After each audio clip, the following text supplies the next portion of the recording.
வணக்கம் தலைவர். தலைவர், கூத்தாவளம் நகரத்தில் 24 வருடத்தில் சார் ஒன்றிய திட்டத்தில் நீங்கள் என்ன தலைமையில் என்ன சொன்னீங்க என்ன செஞ்சிருக்கல சார்?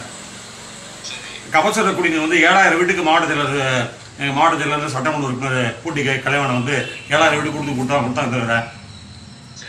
அப்புறம் வந்து தலைவரா நீ வெளிநாட்டு பாடு தமிழர்கள்ட்ட நீங்க பேசிங்களா தலைவர? குவைத்து, துபை எல்லாம் கூத்தானூர்ல நிறைய பேர் அங்கே வச்சுக்கிறாங்க தலைவர. அதனால நீங்க பேசுனதுனால எல்லாமே நன்றி சொல்லி பேசினாங்க தலைவர. அப்புறம் தலைவர் கலைஞர் பிறந்த நாள் இன்னைக்கு 1000 பேருக்கு மாஸ்க் கொடுத்தோம் தலைவர. 21ஆம் சார் பண்ணிடலாம் எல்லாத்தையும் அந்த வீட்டு வாசல் பாட்டி ஆர்ப்பாட்டம் பண்ண சொல்லி தலைவர. அப்புறம் தலைவர் உங்க உடம்பு பார்த்து தலைவர் சென்னையில் இருக்கீங்க, உங்க மேலாம் எனக்கு கவலையா இருக்கு. நன்றி தலைவர். சார் தலைவர்.